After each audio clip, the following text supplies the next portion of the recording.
આજે આપણે બી ફ્લેટ સ્ટુડિયોની અંદર ઉપસ્થિત છીએ અને દીક્ષિતભાઈનો જે સ્ટુડિયો છે ત્યાં આજે સંગીતનો એક જોરદાર પ્રોગ્રામ થવા જઈ રહ્યો છે. આજે સંગીતના કલાકારો સાથે ઓર્ગેનાઇઝર પણ અહીંયા ઉપસ્થિત છે.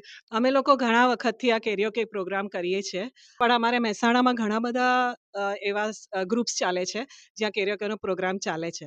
પણ કેરિયોકે નહોતો એ પહેલાં પણ હું સંગીત સાથે ઘણી બધી જોડાયેલી હતી અને મને બહુ જ મારું એક પેશન છે. હું પોતે પ્રિન્સિપલ હતી પણ રિટાયર થઈ ગઈ છું હમણાં, અને હવે મને એમ થયું કે હવે સંગીત સાથે થોડુંક મારું જે પેશન છે એને હું થોડું આગળ વધારું.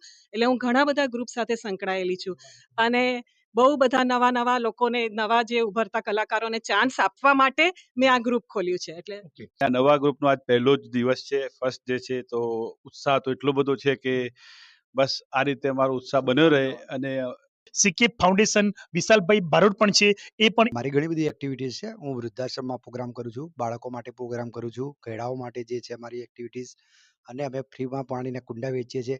એ સમય દરમિયાન અમારો મેડમ નીલા શાહ જોડે અમારો કોન્ટેક્ટ થયો, એમના ગ્રુપનો કોન્ટેક્ટ થયો અને અમને ખૂબ જ સારી સેવા આપે છે અને મારે જ્યાં પણ જરૂર હોય ત્યાં ફ્રીમાં સેવા આપે છે.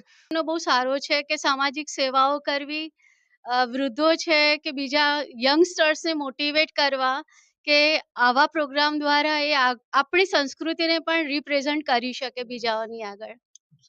અને એમનો ઉદ્દેશ છે કે સંગીતમાં જોડાઈ અને આપણે લોક સેવા કરી શકીએ. સ્વાગત है दिल से मुस्कान के साथ आज